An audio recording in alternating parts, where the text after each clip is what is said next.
Alors, cette première conférence sur l'innovation au service des process dans les usines d'excellence, voilà, je pense qu'elle est affichée. Alors, avec nous aujourd'hui, alors moi je suis Philippe Marcel, directeur interrégional Sud-Est Captronique, association loi 1901 qui a 30 ans d'existence et qui accompagne les entreprises PME, l'intégration de systèmes électroniques et embarqués dans les process et les produits. Alors avec nous aujourd'hui, je vais essayer de les prendre dans l'ordre. Il y a Sylvain Dieu, il y a Jérôme Perret, Stéphane Mauduit et Benjamin Gocheneau. Donc, ce que je vais faire, je vais demander à chacun de se présenter rapidement en quelques mots, présenter leur structure. Après, il y aura une série de questions. Et puis, si vous avez des questions aussi dans le public, je vous laisserai la parole. Voilà. Donc, chacun a son micro. Sylvain. Oui, bonjour à tous. Écoutez, c'est avec un très très grand plaisir que je suis parmi vous au jour d'aujourd'hui. Je m'appelle Dieu, avec un X. C'est pas un nom qu'on oublie. Et j'ai le plaisir de participer au développement de la région Rhône-Alpes. C'est Grenoble, Clermont et Lyon dans une société qui s'appelle Exacis Nelite du groupe Magellan. Pour vous donner quelques chiffres, c'est 1300 personnes, c'est 11 agences en France, 4 à l'international. Et nous abordons le thème de l'usine 4.0, de l'IoT, au travers d'une approche cloud, c'est-à-dire une approche nouveaux usages et une approche data. C'est-à-dire que nous ne sommes pas du tout sur le device et nous ne sommes pas du tout un device maker, mais notre valeur ajoutée, c'est d'accompagner les entreprises sur l'utilisation, l'exploitation et la valorisation de la data générée dans ces environnements. Petit point intéressant, nous sommes partenaires de l'initiative France-IA. Avec la région Rhône-Alpes, Microsoft, nous sponsorisons la première école IA de transformation et d'évolution des jeunes talents vers l'IA. Nous avons donc lancé cette première session qui a donné 16 jeunes ingénieurs que nous avons pris en alternance, que nous faisons travailler sur des projets et qui nous permettent, vers nos clients, d'apporter et d'étonner un petit peu tous les clients sur ce que nous pouvons faire aujourd'hui avec l'intelligence artificielle, qui est souvent encore un gros problème culturel et de compréhension, et qui est en fin de compte quelque chose de très simple. Donc voilà un petit peu l'environnement. Bonjour à tous, mon nom est Jérôme Perret, je représente la société Apsion, donc un fort contraste par rapport à l'intervenant précédent. Nous sommes une petite entreprise de 15 personnes encore, à l'origine SMH du CEA List à Saclay, et nous sommes les spécialistes du retour d'effort. Donc nous sommes des fournisseurs de solutions technologiques de retour d'effort avec deux grandes applications. D'une part, la commande de robots à distance, on parle du nucléaire, mais aussi du médical, de la chimie, pharmacologie, etc. Et par ailleurs, aussi une application de simulation d'opérations manuelles pour la validation des opérations d'assemblage, des opérations de maintenance lors de la conception des produits, surtout pour l'automobile et l'aéronautique. Voilà, j'ai une deuxième casquette quand même qui me permet d'avoir un peu, disons, qui aura peut-être de l'importance dans le débat. Je fais aussi membre du comité exécutif de l'Association européenne de réalité virtuelle et de réalité augmentée, EuroXR.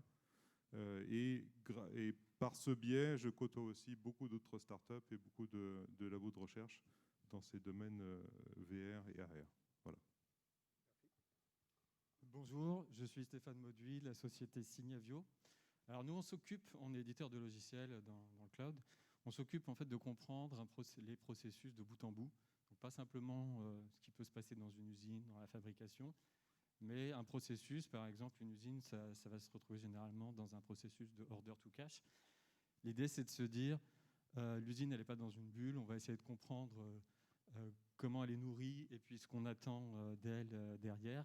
Donc de définir un processus de bout en bout, de simuler éventuellement, si on veut optimiser son processus, on va faire des changements, donc l'aspect simulation, savoir quel pourra être l'impact d'un changement, ça sera très intéressant, donc notamment le ROI qu'on peut en attendre. Et ensuite, la partie process mining donc, que je représente chez Signavio, qui est la compréhension de l'exécution réelle du processus et la mapper avec ce qu'on avait défini au départ. Donc voilà, en quelques mots, Signavio, c'est une société allemande qui a connu une croissance très très forte ces dernières années, notamment sur le process mining, qui est une techno assez récente en fait, et qui permet d'aller beaucoup plus loin que le BPM, pour ceux qui connaissent le mot BPM, donc qui permet de le mapper avec... Alors, ce que je vous propose, c'est qu'on commence un petit peu une série de questions.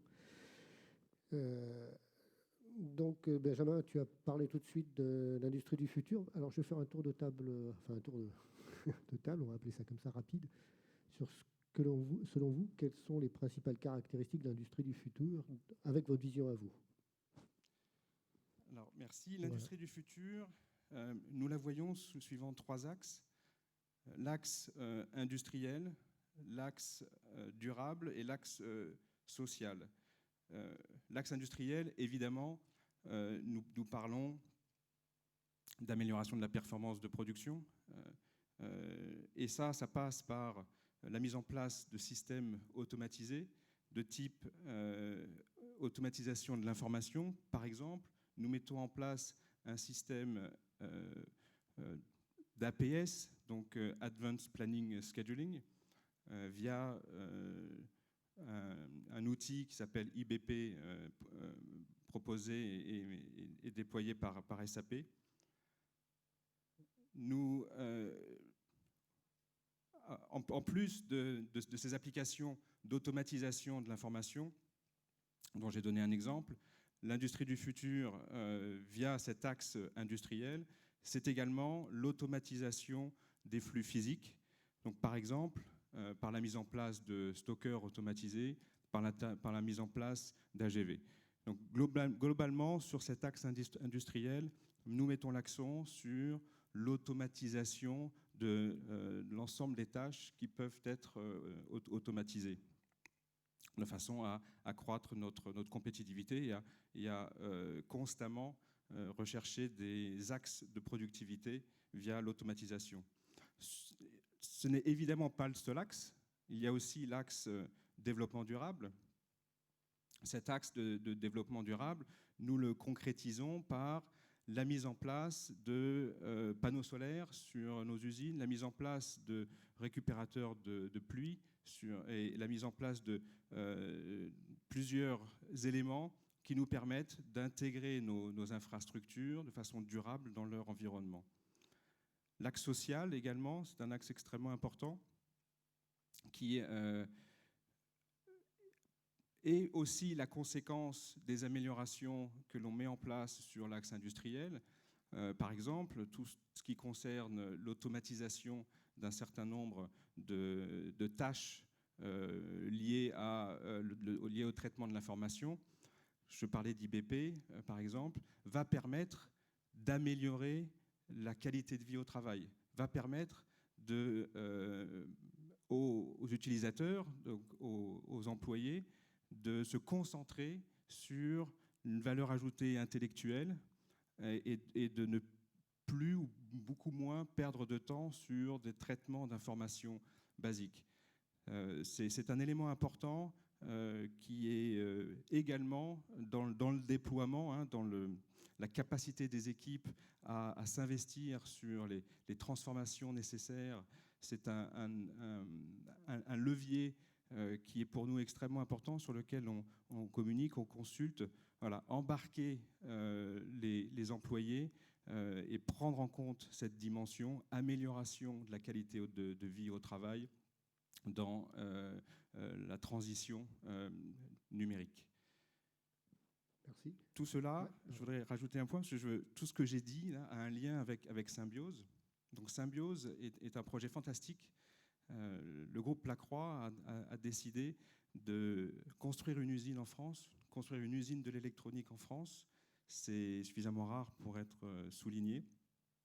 Et l'ensemble des exemples que j'ai donnés, l'industrie du futur via ces 3 axes, l'industrie, le durable et le social, fait partie intégrante de ce projet Symbiose. Symbiose est une usine de 19 000 m² qui est en train de sortir de terre et qui doit démarrer fin 2021. Merci. Stéphane ? Oui, alors, moi, la vision que j'ai, enfin nous, la vision que nous avons chez Signavio, c'est que l'industrie du futur, en fait, c'est même l'industrie d'aujourd'hui, c'est de se dire, personne n'est dans une bulle isolée. On ne peut pas se dire, bah, tiens, moi j'ai mon usine, j'ai ma commande, et puis je la sors, et puis voilà. J'optimise un maximum à l'intérieur, j'ai mes programmes Lean, Six Sigma, enfin tout ce qu'on connaît, c'est très bien. Par contre, en fait, la vision qu'on a, c'est que non seulement l'usine elle-même, elle n'est pas isolée dans l'entreprise, mais l'entreprise elle-même, évidemment, elle n'est pas isolée du reste de ses fournisseurs, de ses clients, etc.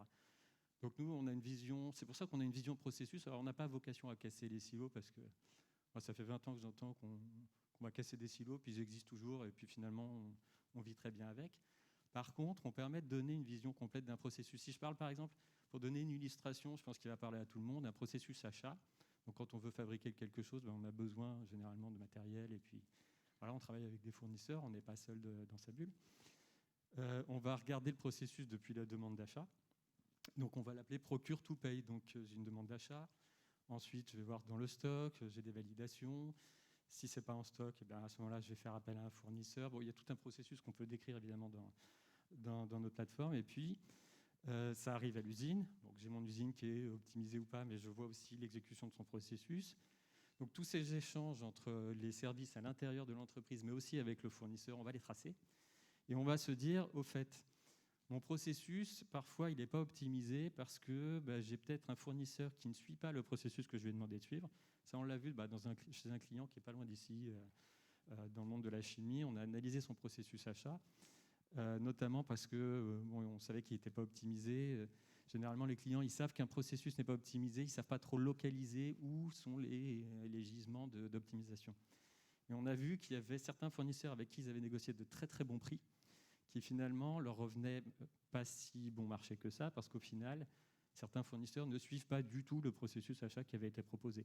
Typiquement, si vous avez une plateforme de sourcing, une plateforme web, vous demandez à votre fournisseur d'envoyer les cotes dessus, enfin des devis, d'envoyer tous les documents, etc. dessus, de tout passer par ça. Et puis, vous voyez que certains ne passent pas du tout par ça, ils ne suivent pas du tout le process que vous avez proposé, ce qui fait que vous mettez des gens en face, ça coûte plus cher, et puis ça crée des dépenses en fait qui sont cachées, mais qui peuvent rapidement exploser. Donc, en fait, on se dit, l'industrie, toute entreprise, il faut la comprendre dans son environnement, que ce soit chaque service à l'intérieur de l'entreprise, et puis l'entreprise vis-à-vis du monde extérieur, clients et fournisseurs. Et puis finalement, ce qu'on est arrivé à faire, évidemment, c'est scorer les fournisseurs en fonction du respect du processus qui avait été proposé par le client. Donc l'optimisation d'une entreprise et de chaque service de l'entreprise est ce qu'on soit dans un environnement qui est assez large et qui, selon nous, se conçoit par les processus. Donc le processus, je vous disais, procure to pay. Ensuite, il y a ces échanges avec les fournisseurs, il y a aussi les échanges avec le client. Typiquement, une fois qu'on a réceptionné la facture fournisseur, qu'il faut la payer, etc., il faut la payer en temps et en heure.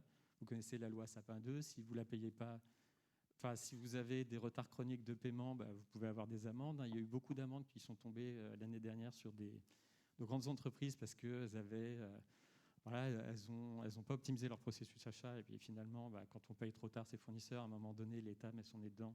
Et ça peut coûter très cher. C'est monté jusqu'à 3,8 millions les amendes. Si vous regardez dans la presse, tout ça est public. Donc l'idée, c'est de se dire, c'est qu'une optimisation de processus, ça se fait au regard d'un écosystème complet d'une entreprise avec le monde extérieur. Oui, alors, pour lancer un peu le débat, je vais essayer de jouer un peu la mouche du coche. En tant que fournisseur de solutions technologiques, nous, pour moi et pour les gens que je côtoie, l'usine du futur, c'est un concept un peu creux qui nous énerve. Simplement pourquoi ? Parce que nous, ce qui nous intéresse, c'est d'identifier les problèmes du client et de proposer des solutions. Et quand on nous répond « Ah oui, mais ça, c'est l'usine du futur, on va mettre ça dans un grand projet », concrètement, on n'avance pas. Donc, voilà pourquoi ça m'a semblé intéressant quand même de participer à cette table ronde. Je pense que d'avoir un point de vue un peu différent. Le quotidien des entreprises comme la mienne, c'est de rencontrer des grands comptes, de leur proposer des solutions technologiques, d'identifier leurs problèmes. Et puis ensuite, on va faire, en général, quand tout se passe bien, on lance une preuve de concept, un POC, comme on dit. Et puis, quand on est arrivé au bout du POC, on en lance un deuxième, et puis un troisième, et puis on se demande si un jour ça va arriver dans les usines. Et c'est ce quotidien-là qui, par certains côtés, est un peu bloqué par cette approche usine du futur, qui est un peu loin des réalités. Donc, en ce qui me concerne, la vision qu'on en a, l'usine du futur, pour nous, doit se montrer beaucoup plus agile qu'elle l'est au jour d'aujourd'hui. C'est-à-dire qu'on a des cycles, et je te rejoins tout à fait là-dessus, les cycles sont longs, c'est compliqué. L'évolution pour nous de l'usine du futur passe par la maîtrise de la data. C'est-à-dire que l'efficience et l'évolution de l'entreprise, c'est sa capacité à analyser ces data. Alors, il y a une foultitude aujourd'hui de capteurs en tous sens. Souvent, ces systèmes ne communiquent pas entre eux. Comme tout à l'heure, tu le disais, Stéphane, la relation avec l'extérieur est aussi importante. Une usine n'est plus un élément, un silo étanché, etc. La technologie évolue très vite, l'existant est là. Donc il faut qu'on puisse vivre avec le temps présent et le temps à venir, dans des délais beaucoup plus courts et en ayant une compréhension de ce qui se passe et de qu'est-ce qu'il y a dans mes usines. Donc nous, on joue aujourd'hui et on s'appuie sur une rupture technologique qui est l'arrivée du cloud. Alors souvent, c'est système propriétaire, la data est ceci, je la maîtrise pas, la sécurité, il y a plein de débats, mais je vais pas rentrer dedans. Mais nous prenons, nous, la vague et le pari de dire, votre data, vous devez la maîtriser, votre data, vous devez en tirer le maximum d'efficience, et pour cela, vous devez avoir des outils non intrusifs par rapport à l'existant, des outils qui vous propulsent par rapport aux nouvelles avancées technologiques. Et donc, pour nous, le moteur, l'énergie, c'est cette data qu'il va falloir tourner de façon à donner des dashboards avec des outils modernes, que ce soit aux techniciens, aux gens sur les lignes de production, aux managers, aux décideurs et tout ce qui s'ensuit. Donc, on la voit surtout sur cette façon, de façon à accompagner la révolution technologique qui se fait de plus en plus rapide. Merci. Je vois qu'on a un panel complet de la vision de l'usine du futur, ce qui est intéressant parce que, en fait, derrière des mots, on met un peu tout, chacun met ce qu'il veut. Donc, on va essayer de rentrer un petit peu dans le détail et de s'accrocher un petit peu. Alors, là, on parlait d'innovation process, et là, on parlait tout à l'heure de processus. Déjà, là, il y a une petite nuance entre le process et le processus. Donc, déjà, ça va être important de signaler ça. Moi, je ferai on va commencer une première question sur comment vous positionnez les relations client-fournisseur dans la mise en place ou le changement de l'innovation dans le process. Je vais commencer par Benjamin. Comment intégrer les fournisseurs de solutions dans le process ou dans l'innovation dans le process? Je vais aussi réagir sur le commentaire de Jérôme. Donc, première réponse concernant cette question.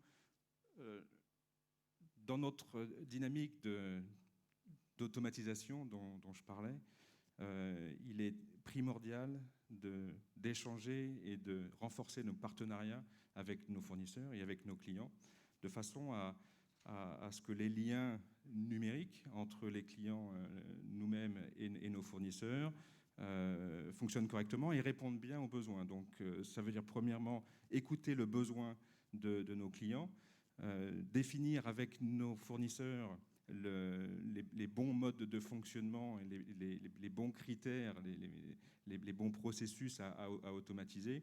Donc, faire de la data, faire de l'automatisation, de la numérisation, ça implique renforcer ces liens, renforcer les partenariats. Pour réagir sur la remarque de Jérôme, tout le monde n'a pas la chance, j'en ai conscience, d'avoir un projet comme Symbiose, de réalisation d'une nouvelle usine.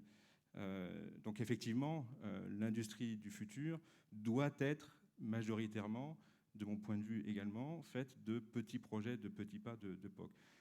L'expérience que l'on a, c'est qu'un projet d'envergure apporte une autre dimension, une autre dynamique, une vitesse supplémentaire, par des investissements et par une énergie collective des employés.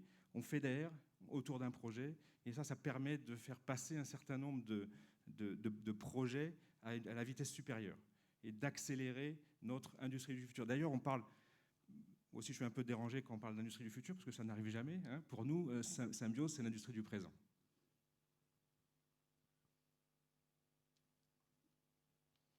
Alors, moi, je vais toujours parler de processus. Donc, si vous en avez, dites-le moi si ça devient pénible.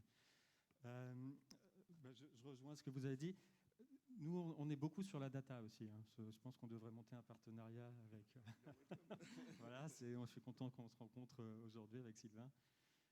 Parce que un processus, à la limite, il faut qu'on puisse faire abstraction des différents systèmes d'information sur lesquels travaillent les différents départements. Donc, par exemple, si on regarde un processus order to cash, donc depuis la commande d'un client jusqu'à la récupération du cash, hein, le cash collection, on va aller le recouvrement pour récupérer les sous. On peut traverser, je pense, 3, 4, 5, 10 services différents, depuis le service commercial qui va placer une commande à l'usine, la comptabilité, le service support, que sais-je. Enfin, il peut y avoir beaucoup de services qui passent à travers tout ça. Comprendre un processus, ça nécessite de faire abstraction de l'organisation de l'entreprise, déjà, et des différents systèmes d'information. Pouvoir se placer au-dessus de tout ça et se dire, à la limite, peu importe comment on est organisé, peu importe les différents systèmes d'information, je veux suivre le fil rouge en fait, de mon processus, depuis la demande de mon client jusqu'à l'argent qui tombe sur mon compte et puis qui fait que voilà, mon entreprise fonctionne. Donc ça passe d'abord par la donnée qu'on va récupérer. Alors nous, on fait un petit travail de concaténation de l'information pour la replacer au niveau d'un processus qui permet une lisibilité de bout en bout de l'exécution et qui permet évidemment d'avoir une vision sur la rentabilité de chaque investissement.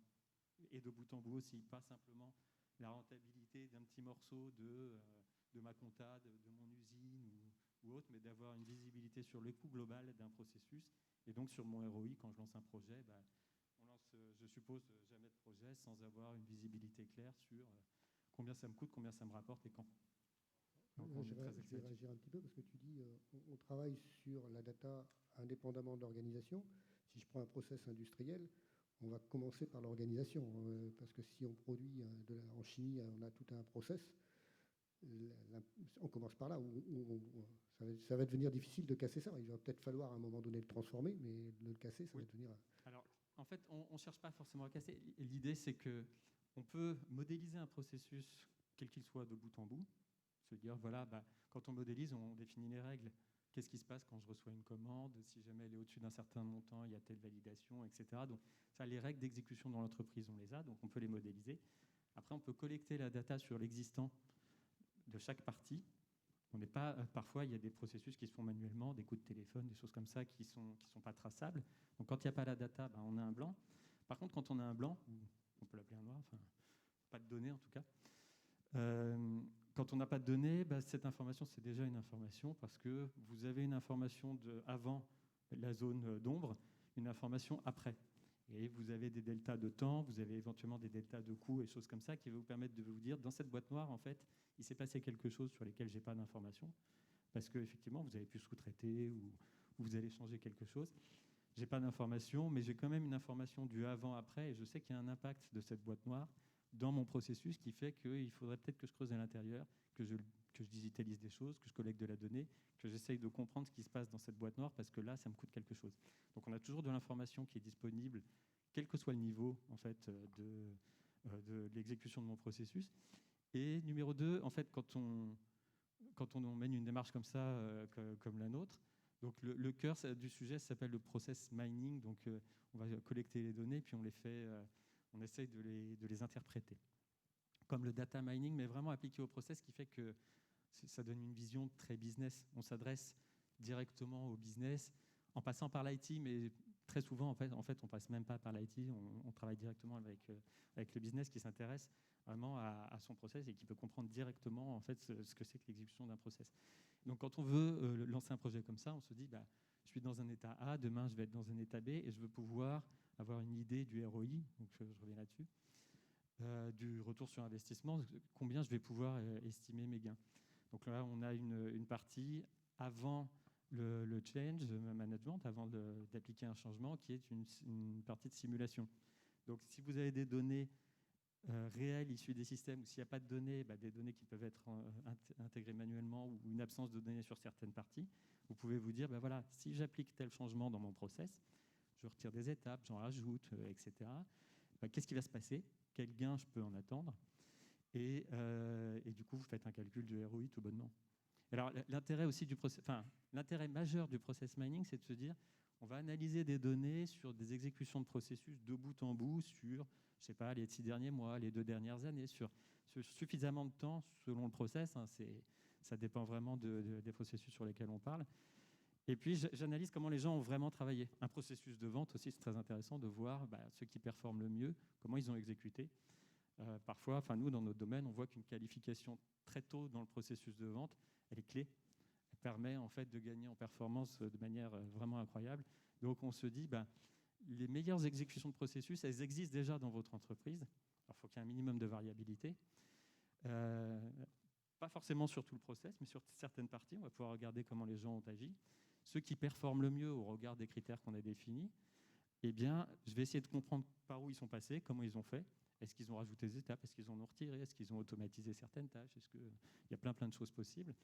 Et puis, je me dis, pourquoi je n'alignerais pas tout le monde vers les plus performants? Et alors là, le calcul de ROI est très rapide, parce qu'on se dit, voilà, si j'ai 5% qui surperforment, je vais mettre 20, 30, peut-être 100% de mon entreprise au même niveau que ceux qui surperforment. Et puis, vous savez exactement combien vous pouvez en attendre. OK. Jérôme? Oui, alors pour revenir à la question relation client-fournisseur, moi ce qui m'intéresse c'est la partie fournisseur de technologie. Pour moi le mot-clé c'est l'intégration. Donc comment on intègre les technologies d'une start-up dans les process du client. Et ce que je vois c'est que souvent les start-up sont focalisées sur la technologie et n'ont aucune idée de l'effort nécessaire pour intégrer vraiment dans les process des clients. Et les clients ne sont pas non plus très clairs là-dessus.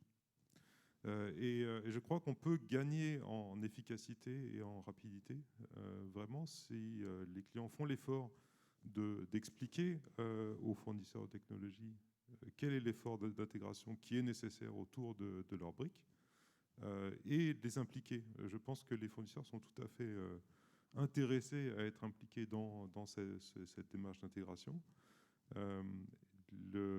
Ce qui manque, c'est le dialogue, en fait, souvent. C'est que les clients ont le réflexe, souvent, ils ont une démarche d'achat qui va mettre en concurrence des différentes solutions technologiques, et puis simplement établir un cahier des charges sans parler derrière de l'effort qui va être nécessaire après le choix du fournisseur. Et si on est dans une pure relation d'achat, où on va tirer les prix au maximum, on se retrouve avec un moment, un blocage, parce qu'on n'a plus les moyens d'accompagner le client jusqu'à l'implémentation vraiment dans les process. Merci. J'écoutais avec beaucoup d'attention et je suis très très en phase avec toi, Jérôme. Nous, notre position, c'est de dire le fournisseur, c'est l'oxygène de l'entreprise. On peut avoir des changements légaux, une compétition accrue, il faut réagir très rapidement, il faut bouger, prendre le meilleur du marché pour pouvoir être le plus performant possible. Et nous, notre rôle, c'est de mettre l'entreprise à l'écoute et la capacité d'intégrer ses fournisseurs. Et aujourd'hui, même un très grand groupe du CAC 40, il doit jouer avec une start-up de 2 personnes, comme avec le groupe international. Et pour cela, il faut pouvoir l'écouter, il faut pouvoir l'intégrer, il faut pouvoir, et comme le soulignait très bien Jérôme, l'aspect humain est pour nous aujourd'hui le plus gros point à traiter. On arrive avec des services cognitifs, on arrive avec de l'intelligence artificielle. C'est des choses qui sont souvent très simples, des projets qui ont un time to market qui est énormément réduit, qui s'intègrent dans l'existant, dans la complexité de l'existant. Même si vous faites du nucléaire, les process ont beau être très complexes. Ces gens sont en compétition internationale avec des gens qui arrivent d'Asie, et il faut savoir leur répondre. Donc pour nous, c'est casser un petit peu les codes actuels de façon à ce que l'humain puisse comprendre l'apport de ces nouvelles technologies, puisse intégrer de façon très simple cet apport. Une usine, c'est un patchwork de partenaires, de solutions, de data, de systèmes de communication divers et variés. Donc il faut pouvoir mettre cette usine, l'ouvrir, casser les codes au niveau des services d'achat qui sont souvent des bloqueurs parce que ils ont mis des années à référencer une entreprise, une solution, et alors que le concurrent va prendre le marché parce qu'il aura cette capacité à intégrer une solution beaucoup plus moderne. Et puis les ouvrir au service cloud, parce que le cloud pour moi, et j'insiste, c'est une véritable révolution de fond dans le monde industriel. Ok, je me tourne vers la salle déjà parce que le temps passe. Donc s'il y a déjà des questions dans la salle, vous levez la main, sinon je continue les questions. Bon, pour l'instant, pas de questions. Du coup, suite à la remarque de Jérôme, je vais quand même poser une question parce qu'on est quand même obligé de travailler en collaboratif maintenant de plus en plus. Et c'est là où ça devient vraiment compliqué parce que ce n'est pas forcément dans les habitudes. Comment vous envisagez la collaboration de plusieurs intervenants sur un même projet, voilà, parce qu'il y a la compétitivité, il y a la compétition, hein, pardon. Et du coup, Jérôme, comment toi tu pourrais voir la chose? Je vais prendre un exemple. On prend des cobots, on prend des robots. Quelqu'un propose un robot, une autre personne vient avec un cobot et toi avec un autre système avec un retour d'effort. Comment ça va se départager tout ça? Parce que derrière tout ça, on a vu que l'intégration étant complexe, parce qu'elle est extrêmement complexe, elle a plein d'impacts, elle a de la data et de l'information. Qu'est-ce que tu souhaiterais en termes de façon de travailler? Parce que si ça n'est pas encore au point, mais comment il faudrait voir les choses? C'est une question difficile, évidemment. Et il y a une réponse qui pourrait être simple, qui serait de dire il y a des projets collaboratifs, il y a des cadres qui existent pour monter et puis tester des technologies, essayer de monter en TRL. Mais c'est bon pour le but de la réunion ici, ça me semble pas être la bonne réponse. Donc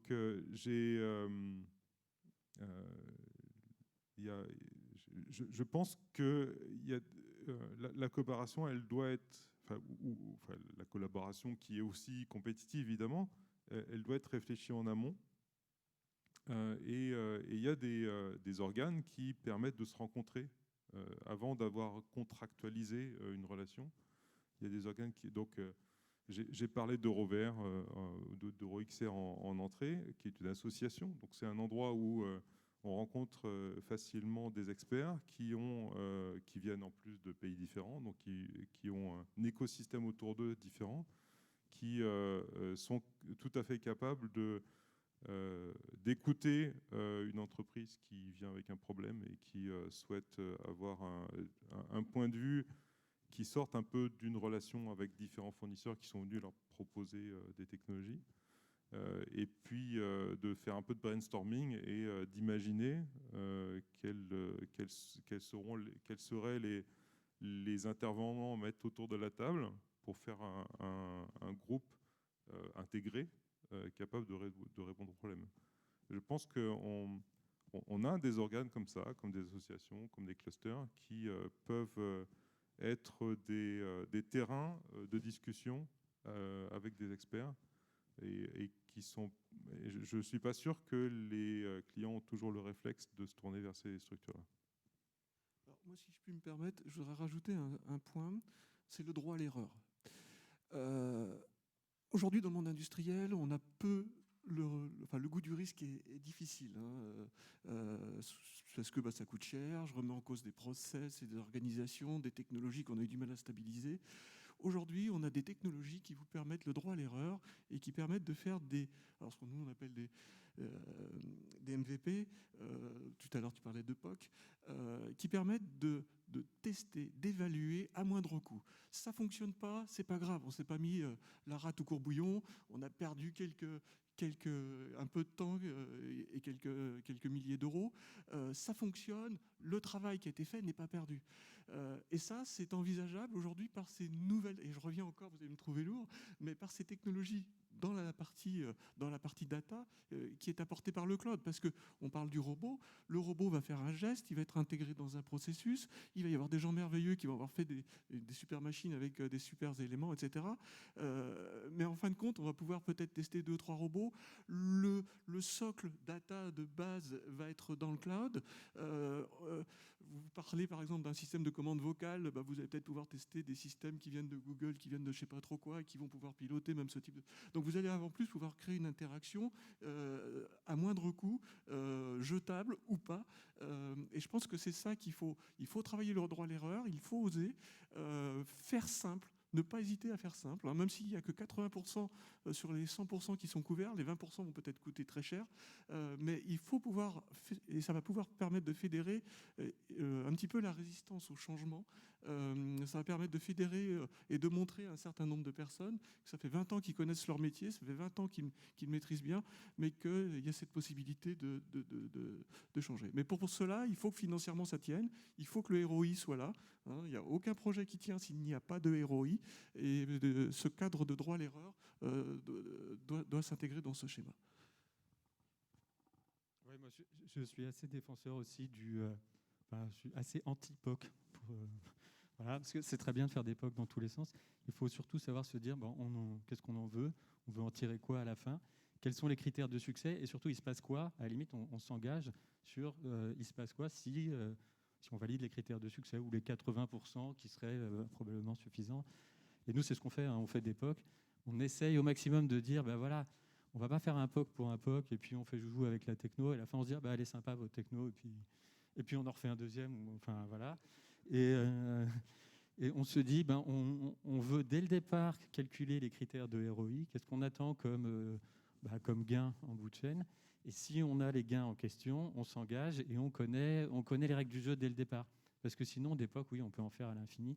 Donc je serais plutôt défenseur, moi, à la limite de pilote, ou je ne sais pas comment il faut le dire, mais qui ait un engagement mutuel, qui n'est pas simplement le fournisseur qui soit là à essayer de mettre beaucoup d'énergie, d'investissement, etc., pour une décision qui est hypothétique, et à la fin, quelqu'un qui n'a pas forcément de budget, qui ne sait pas s'engager ou autre. Donc un POC, alors pour la petite histoire, nous, ce qu'on fait quand on fait des POC, c'est qu'on dit OK, on veut bien le faire, il y a un coût marginal, etc. Mais à la fin, il y a une exigence qu'on a, c'est de mettre quelqu'un du board autour de la table pour la présentation finale. S'il n'y a pas ça, on dit c'est pas grave, on ne fait pas le POC. Si on se quitte bons amis, on trouve c'est pas très grave. Mais s'il y a quelqu'un du board, CEO, CFO, directeur financier, direction générale, ou je ne sais pas, C-level qui va bien, à ce moment-là, on soigne très fortement cette présentation avec un gros calcul de ROI. Et là, on sait qu'on on joue carte sur table, quoi. Et on n'est pas là à faire joujou effectivement à l'infini sur des technos. Et je pense que ça, c'est si on veut avoir des relations équilibrées client-fournisseur, il faut que des deux côtés, en fait, il y ait cette clarification très tôt dans les échanges. Merci. Stéphane, je laisse réagir. Je vais partager un retour d'expérience sur les projets que l'on mène en ce moment. On s'aperçoit que pour assurer cette coopération, cette communication entre différents projets, hein, on parle de projets assez complexes qui font intervenir de la gestion de la data, de l'automatisation, de la robotisation.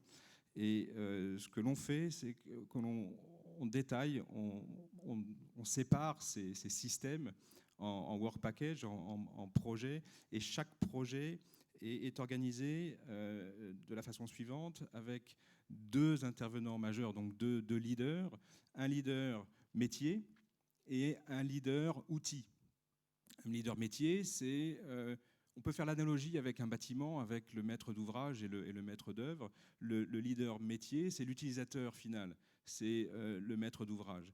Et le leader outil, c'est celui qui va développer l'outil, celui qui connaît techniquement la façon de développer l'outil. Ce binôme-là, c'est quelque chose d'important pour nous, puisqu'il nous permet de garantir, ou en tout cas de faire en sorte que la solution réponde bien aux besoins de l'utilisateur futur. Voilà, il y a probablement d'autres organisations, mais on a, nous, jugé nécessaire, on a décidé de systématiser ce type d'organisation avec une direction de projet à deux têtes, avec une maîtrise technologique forte, hein, tout en ayant un relationnel et une connexion avec l'utilisateur. Merci. Bon, je pense qu'on arrive au terme parce que là, on est pris par le temps toujours. Donc, je vais vous remercier l'ensemble des intervenants et puis je vous souhaite bonne journée et bon salon à tous. Merci. Merci.